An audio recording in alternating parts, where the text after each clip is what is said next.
Wash basin ಬಳಿ ಇರುವಂತಹ hand dryer ಸ್ಫೋಟಗೊಂಡು ಕಟ್ಟಡ ಪೂರ್ತಿ ಹೊಗೆ ತುಂಬಿ ಆತಂಕದ ವಾತಾವರಣ ನಿರ್ಮಾಣವಾದಂತಹ ಘಟನೆ ಇನ್ನು ಮಂಗಳೂರಿನ ಖಾಸಗಿ ಹೋಟೆಲ್ನಲ್ಲಿ ಸಂಭವಿಸಿದೆ.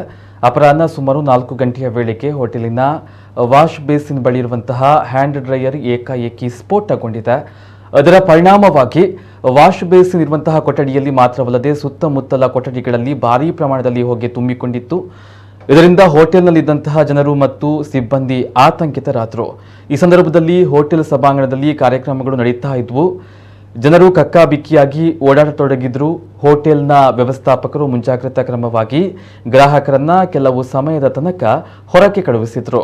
ಕೆಲವು ಸಮಯದ ಬಳಿಕ ಪರಿಸ್ಥಿತಿ ತಿಳಿಯಾಯಿತು. ಈ ಹೋಟೆಲ್ನಲ್ಲಿ ಕೆಲವೊಮ್ಮೆ ವಿವಿಐಪಿಗಳು ಕೂಡ ತಂಗುತ್ತಿದ್ದು ಅವರು ಇದ್ದಾಗಲೇ ಇಂತಹ ಘಟನೆ ನಡೀತಾ ಇದ್ರೆ ಅದಕ್ಕೆ ವಿಶೇಷ ಅರ್ಥಗಳು ಮತ್ತು ಮಹತ್ವ ಬರ್ತಾ ಇತ್ತು.